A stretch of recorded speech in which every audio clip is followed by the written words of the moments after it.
Hey guys, welcome back to Seller Sessions. Today I'm going to ride solo.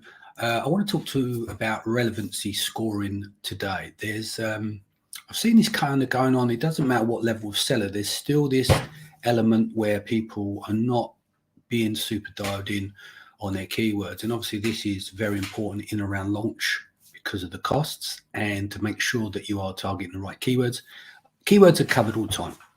So the thing is, and there's going to be different systems that people do. I'm going to just give you some ideas of something that you can put in place, your own protocol. So I see a lot of accounts whereby the brands are not dialing in deep enough on their keyword research. So they tend to filter by the search volume on the third-party tools, or they're basing it on documenting down frequency rank in brand analytics. Another thing I see is when sellers research the market, and what they do is they build a differentiated product, which is too far removed from the niche that they were targeting and fall in between the stalls. Now, with that in mind, is obviously the key is to be differentiated and stuff like that. And people listening to the podcast back or whatever platform it is will know that they maybe have experienced this. They've gone in, they've found a market or they've found a niche and they've gone, I really could really improve here. And not only did they improve, they changed the product so much is that even though they want to rely on those keywords, they kind of, in some ways, they've stood out like a sore thumb, which is great. But then what they've done is that's good as long as it converts, but it's not good if it doesn't convert. Because what happens is you no longer have the option to fall back on them same keywords that you currently done the keyword research for. And what you've gone and done is you almost created a sub-market for a product. You know, it could be better quality, but because of the design and because of the style is so far removed, when you go back and review the search terms again that you were actually targeting, you realize that they're not hitting the fisherman over the head with a wet fish, as I like to say. And we obviously all know that Amazon is a platform in the main, not always, in the main for searchers' intent. People go there and they generally know what they want outside of something like gift keywords, which I'll do a whole show on that because there's plenty to talk about the good, the bad and the ugly of gift keywords. So I'll save that for another time. So with the scoring system, let's start with the relevancy scoring. I'm going to use an example of plug-in air freshener. Okay. Now, let's say that you would break this down into 5 steps. So you've got irrelevant. So it could be carpet freshener, car air freshener. Number 2, indirectly or broad related. So air freshener or air freshener spray. Because obviously some of these plugins without or with refills can let off a spray if you want to be pedantic. And then there's a handheld with a spray as well. So 3 is the general niche, which is plug-in air freshener. And number 4, more specifically than the general niche, but still related to the products that differ in some important ways from yours. These terms will have one good specifier term. So plug-in air freshener with refills, or perhaps 2 weaker specifiers. We look at number 5, a spot-on search term, which is fairly unique to your products, where it expects top conversion rate relative to your competitors. Typically, this involves having 2 or 3 terms that specify more narrowly than the general niche. So something like Airwick plug-in air freshener is an example of a 5 if you're going to add the brand name as Airwick. Now, there's 2 starting points. There's going to be, how do we approach this without past data? And then how do we approach this with past data? So, of course, the key thing here is the first part we should cover is talk about without past data. So you're launching a new product. So what you need to do is you start to think about what constitutes the general niche in terms of relevance, which we've marked down as 3. So, for example, if you ask yourself, what would someone call this? Or just went out and bought it, came home and someone asked what they got, such terms are typical. So 3.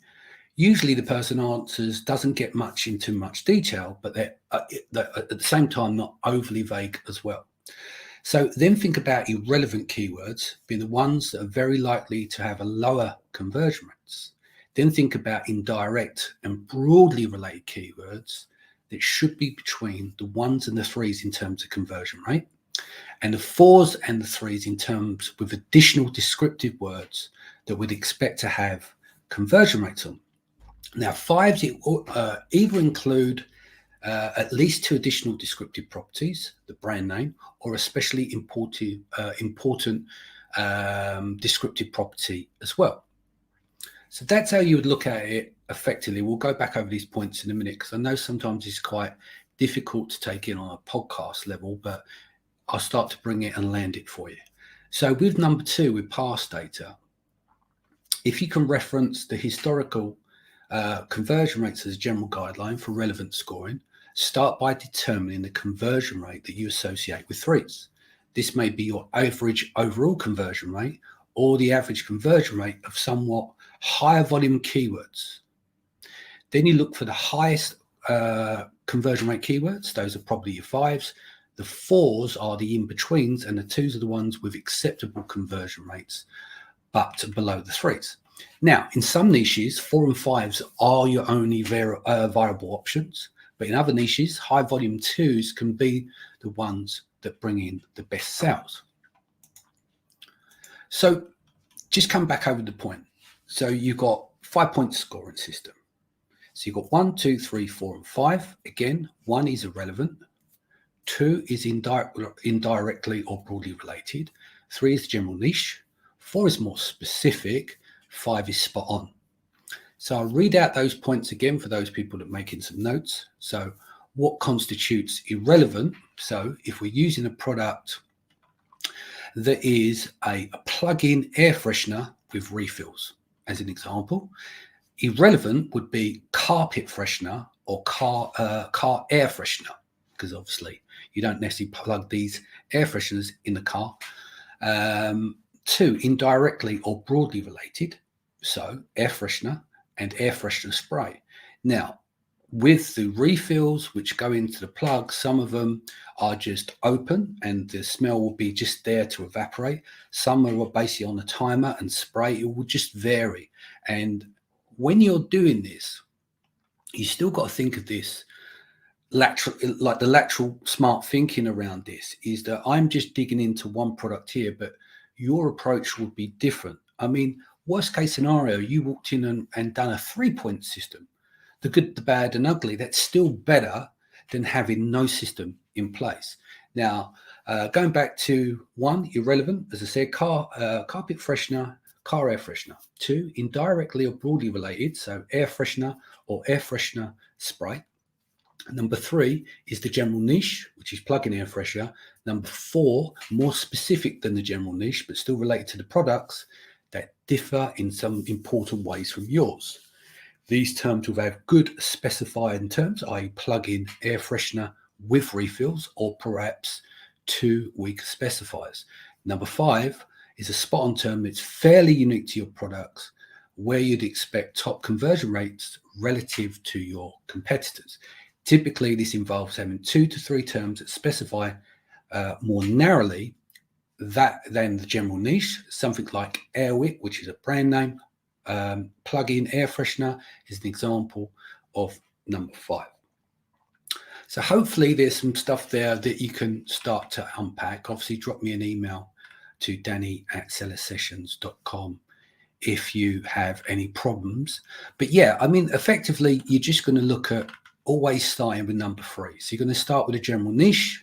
Then you're going to look at the irrelevant, which is 1. So number 3 is a general niche in terms of scoring because it's in the middle, right? As they titrate up and they titrate down. So indirect or broadly related is air freshener sprays, number 2. And then there's obviously the irrelevant. And then you go up the mechanism, which is 4, more specific for the general niche. And obviously a spot-on term is fairly unique to your products with relative conversion rates.